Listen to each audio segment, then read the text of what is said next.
Hello my dear students, welcome back to our channel APM coaching centre. My dear students, আজকে আমি তোমাদের তাপ থেকে গুরুত্বপূর্ণ এমসিকিউ এবং এসিকিউ দিব, তাই তোমরা অবশ্যই প্রথম থেকে শেষ অবধি পুরো ভিডিওটি মনোযোগ সহকারে দেখবে। ওকে, চলার বিষয়ে কথা না বাড়িয়ে আমরা সরাসরি প্রশ্নোত্তরগুলি দেখে নিই।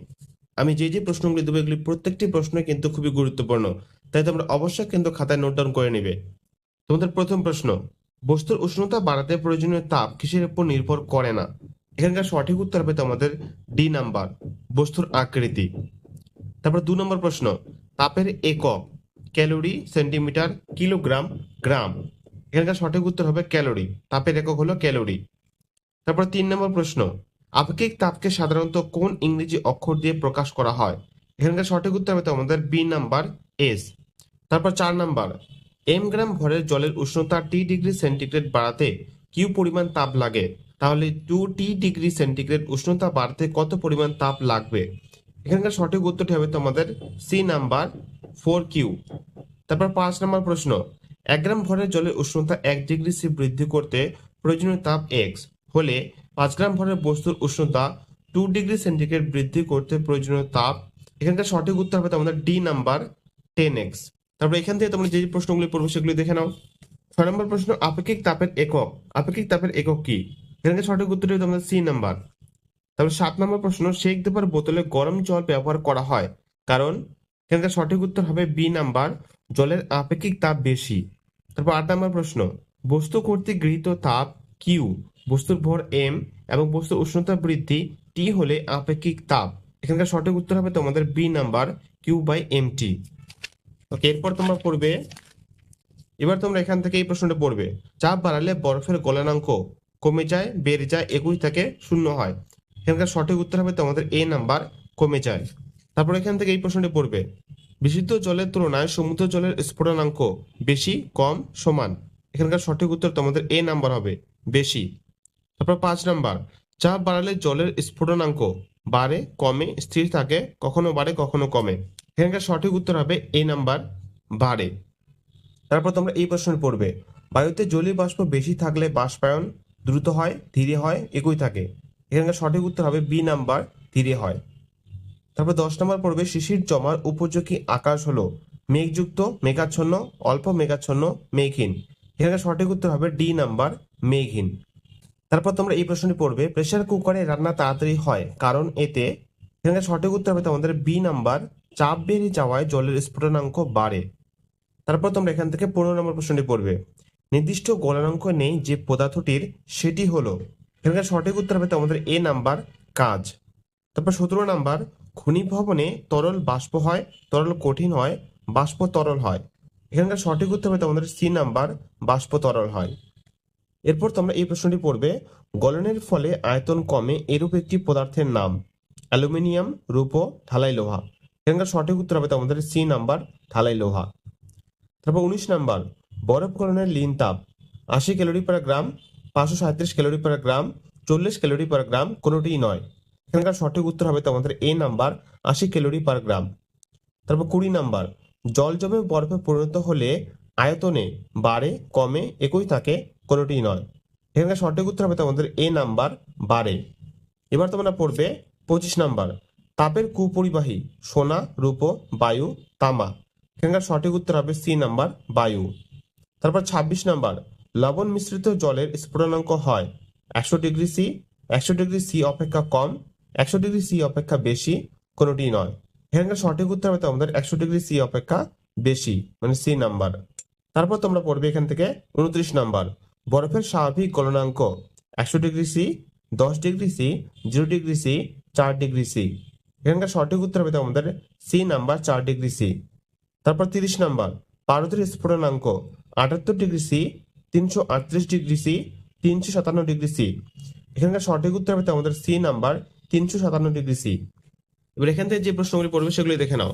এখানে 1 নম্বর প্রশ্নটি পড়বে, তাপের অধিকতম সুপরিবাহী ধাতুটি হলো লোহা, তামা, রূপো, সোনা? এখানকার সঠিক উত্তর হলো তোমাদের সি নাম্বার, রূপো। তারপর 2 নম্বর, সূর্য থেকে পৃথিবীতে কোন পদ্ধতিতে তাপ আসে? বিকিরণ, পরিবহন, পরিচলন, ঘনীভবন?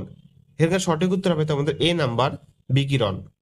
তারপর এখান থেকে পড়বে তোমরা 9 নাম্বার, থার্মোফ্লাক্স আবিষ্কার করেন ডিওয়ার, ডেভি, সেলসিয়াস, রামফোর্ড। এখানে সঠিক উত্তর হবে তোমাদের এ নাম্বার, ডিওয়ার। তারপর 10 নাম্বার, তাপ প্রবাহের জন্য মাধ্যমের প্রয়োজন হয় পরিবহন পদ্ধতির ক্ষেত্রে, পরিচালন পদ্ধতির ক্ষেত্রে, পরিবহন ও পরিচালন পদ্ধতির ক্ষেত্রে। এখানে সঠিক উত্তর হলো তোমাদের সি নাম্বার, পরিবহন ও পরিচালন পদ্ধতির ক্ষেত্রে।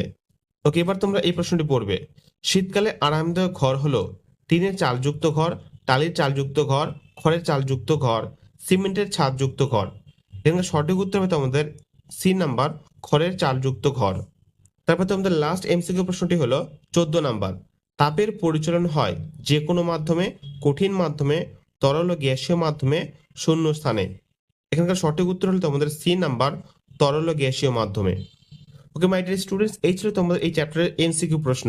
তোমরা যদি এই প্রশ্নগুলো খুব ভালোভাবে মুখস্থ করে নাও তাহলে তোমরা এমসিকিউ প্রশ্ন এখান থেকে অবশ্যই কমন পাবে। এবার আমরা দেখে নেব এই চ্যাপ্টারের গুরুত্বপূর্ণ এসএকিউ প্রশ্ন। তোমাদের প্রথম প্রশ্ন, তাপের সংজ্ঞা দাও। এই প্রশ্নটা কিন্তু তোমাদের এরকম আসতে পারে যে তাপ কাকে বলে। উত্তর হলো তাপ এক প্রকার শক্তি যা কোনো বস্তু গ্রহণ করলে উত্তপ্ত হয় এবং বর্জন করলে শীতল হয়। তারপর 2 নম্বর প্রশ্ন, বস্তু দ্বারা গৃহীত বা বর্জিত তাপ বস্তুর ভর, উপাদান ছাড়াও আর কিসের উপর নির্ভর করে? উত্তর হলো বস্তু দ্বারা গৃহীত বা বর্জিত তাপ বস্তুর ভর, উপাদান ছাড়াও বস্তুর উষ্ণতা পরিবর্তনের উপর নির্ভর করে। তারপর 3 নম্বর প্রশ্ন, ক্যালোরি কাকে বলে? উত্তর তাপ পরিমাপের একক হলো ক্যালোরি। 4 নম্বর প্রশ্ন, 1 ক্যালোরির সংজ্ঞা দাও। উত্তর 1 গ্রাম বিশুদ্ধ জলের উষ্ণতা 1 ডিগ্রি সেন্টিগ্রেড বৃদ্ধি করতে যে পরিমাণ তাপ লাগে তাকে 1 ক্যালোরি বলা হয়। এবার তোমরা এখান থেকে এই প্রশ্নটি পড়বে 5 নাম্বার, 25 ডিগ্রি সি উষ্ণতার 60 গ্রাম জলের মধ্যে 100 ডিগ্রি সি উষ্ণতার 120 গ্রাম ভরের একটি বস্তুকে ফেলা হলে কিছুক্ষণ পর জল ও বস্তুর উষ্ণতার কি কোনো পরিবর্তন হবে? উত্তর হবে হ্যাঁ, জল ও বস্তু উভয়ের উষ্ণতার পরিবর্তন হবে এবং কিছুক্ষণ পর উভয়ের উষ্ণতাই সমান হয়ে যাবে। তারপরে তোমরা এই প্রশ্নটি পড়বে, আপেক্ষিক তাপের সংজ্ঞা দাও। উত্তর কোনো পদার্থের একক ভরের উষ্ণতা 1 ডিগ্রি বৃদ্ধি করতে প্রয়োজনীয় তাপকে ওই পদার্থের আপেক্ষিক তাপ বলে। ওকে, তারপর তোমরা এই প্রশ্নটি পড়বে, গৃহীত বা বর্জিত তাপের রাশিমালাটি লেখো। উত্তর গৃহীত বা বর্জিত তাপ কিউ সমান সমান বস্তুর ভর ইন্টু আপেক্ষিক তাপ ইন্টু উষ্ণতার পরিবর্তন। ওকে, এবার তোমরা পড়বে, অবস্থার পরিবর্তন কাকে বলে? উত্তর তাপ প্রয়োগের বা নিষ্কাশনের ফলে পদার্থের এক অবস্থা থেকে অন্য অবস্থায় রূপান্তরিত হওয়াকে অবস্থার পরিবর্তন বলে। তারপর 2 নম্বর প্রশ্ন, কঠিন ভবন বলতে কি বোঝো? উত্তর কোনো তরল যখন তাপ বর্জন করে কঠিনে পরিণত হয় সেই ঘটনাকে কঠিনী ভবন বলে। তারপর তোমরা 4 নম্বর প্রশ্নটি পড়বে, বরফ ও খাদ্য লবণের মধ্যে কোনটির গলনাঙ্ক বেশি? উত্তর হবে খাদ্য লবণ। তারপর তোমরা এই প্রশ্নে পড়বে, দৈনন্দিন জীবনে ব্যবহৃত হয় এরূপ দুটি পদার্থের নাম লেখো যাদের গলনাঙ্ক ও হিমাঙ্কের মান সমান নয়। উত্তর দৈনন্দিন জীবনে ব্যবহৃত দুটি পদার্থ হলো কাঁচ ও মোম যাদের গলনাঙ্ক ও হিমাঙ্কের মান সমান নয়। তারপর তোমরা 7 নম্বর প্রশ্নটি পড়বে, জল বরফে পরিণত হলে আয়তনে বাড়ে না কমে? উত্তর হবে আয়তনে বাড়ে। তরল মোম কঠিন মোমে পরিণত হলে আয়তনে বাড়ে না কমে? উত্তর হবে আয়তনে কমে। তারপর তোমরা 10 নম্বর পড়বে, পদার্থের গলনাঙ্ক নির্ধারণ করার সময় চাপের উল্লেখ করতে হয় কেন? উত্তর চাপের বৃদ্ধি বা হ্রাস ঘটলে কঠিন পদার্থের গলনাঙ্কের পরিবর্তন ঘটে, তাই পদার্থের গলনাঙ্ক নির্ধারণ করার সময় চাপ কত ছিল তা উল্লেখ করা প্রয়োজন। তারপর 11 নম্বর, চাপ বাড়ালে বরফের গলনাঙ্কের কিরূপ পরিবর্তন হয়? উত্তর চাপ বাড়ালে বরফের গলনাঙ্ক কমে যায়। এক বায়ুমণ্ডলীয় চাপের সমান পরিমাণ চাপ বাড়ালে বরফের গলনাঙ্ক প্রায় 0.0007 ডিগ্রি সি কমে যায়। তারপর 12 নম্বর প্রশ্ন, চাপ বাড়ালে গলনাঙ্ক বৃদ্ধি পায় এমন একটি কঠিন পদার্থের নাম লেখো। উত্তর হবে মোম। তারপর তোমরা এখান থেকে 14 নম্বর প্রশ্নটিও পড়বে, হিমমিশ্রের একটি ব্যবহার লেখো। উত্তর হবে মাছ সংরক্ষণে হিমমিশ্র ব্যবহার করা হয়। তারপর 15 নাম্বার, নির্দিষ্ট অনুপাতে বরফ ও লবণের মিশ্রণকে কি বলে? উত্তর হবে হিমমিশ্র। ওকে, এবার তোমরা পড়বে 18 নম্বর প্রশ্নটি, ফিউজ তারের প্রধান বৈশিষ্ট্য কি? উত্তর হবে ফিউজ তারের প্রধান বৈশিষ্ট্য হলো এটি উচ্চ রোধ ও কম গলনাঙ্ক বিশিষ্ট। তারপর 19 নাম্বার, বরফের গলনের লিনতাপ কত? উত্তর হবে 80 ক্যালোরি পার গ্রাম। 20 নাম্বার, বাষ্পায়ন কাকে বলে? উত্তর যে কোনো উষ্ণতায় কোনো তরল পদার্থের উপরিতল থেকে তরলে ধীরে ধীরে বাষ্পে পরিণত হওয়াকে বলে বাষ্পায়ন। তারপর 23 নাম্বার, বিশুদ্ধ জলের স্ফুটনাঙ্ক কত? উত্তর 100 ডিগ্রি সি। 24 নম্বর, প্রমাণ চাপে ফারেনহাইট স্কেলে বিশুদ্ধ জলের স্ফুটনাঙ্ক কত? উত্তর 212 ডিগ্রি এফ। তারপর তোমরা 26 নম্বরটি পড়বে, তরলের চাপ পরিবর্তন করলে তরলের স্ফুটনাঙ্কের কি পরিবর্তন ঘটে? উত্তর, তরলের চাপ বাড়ালে তরলের স্ফুটনাঙ্ক বাড়ে এবং চাপ কমালে স্ফুটনাঙ্ক কমে। তারপর 27 নাম্বার, এমন একটি যন্ত্রের উদাহরণ দাও যেখানে চাপ বাড়িয়ে তরলের স্ফুটনাঙ্ক বাড়ানো হয়। উত্তর হলো প্রেসার কুকার। তারপর 29 নাম্বার, স্ফুটনের লিনতাপ কাকে বলে? উত্তর, উষ্ণতা স্থির রেখে স্ফুটনাঙ্কে কোনো তরলের একক ভরকে বাষ্পীভূত করার জন্য যে তাপের প্রয়োজন সেই তাপকে ওই তরলের স্ফুটনাঙ্কে লিনতাপ বলে। তারপর 31 নাম্বার, ঘনীভবন কাকে বলে? উত্তর, কোনো পদার্থের বাষ্প অবস্থা থেকে তরল অবস্থায় পরিণত হওয়ার ঘটনাকে ঘনীভবন বলে। এবার তোমরা এখান থেকে এই প্রশ্নটি পড়বে, কঠিন পদার্থের মধ্য দিয়ে কোন পদ্ধতিতে তাপ প্রবাহিত হয়? উত্তর, পরিবহন পদ্ধতি। 3 নাম্বার, একটি তাপের সুপরিবাহী অধাতুর নাম লেখো। উত্তর হবে গ্রাফাইট। তারপর 4 নাম্বারটিও পড়বে, প্রবাহের মধ্য দিয়ে প্রধানত কোন পদ্ধতিতে তাপ প্রবাহিত হয়? উত্তর হবে পরিচলন পদ্ধতি। এবার তোমরা এখান থেকে 7 নাম্বারটি পড়বে, পরিচলন পদ্ধতিতে কোন কোন মাধ্যমে তাপ সঞ্চালিত হয়? উত্তর হবে পরিচলন পদ্ধতিতে তরল ও গ্যাসীয় মাধ্যমে তাপ সঞ্চালিত হয়। তারপর 9 নাম্বার, কোন পদ্ধতিতে সবচেয়ে দ্রুত তাপ সঞ্চালিত হয়? উত্তর, বিকিরণ পদ্ধতি। 10 নাম্বার, সূর্য থেকে পৃথিবীতে কোন পদ্ধতিতে তাপ আসে? উত্তর হলো বিকিরণ পদ্ধতি। তারপর 11 নম্বরটিও পড়বে, শীতকালে আগুনের পাশে বসলে আমাদের আরাম লাগে কেন?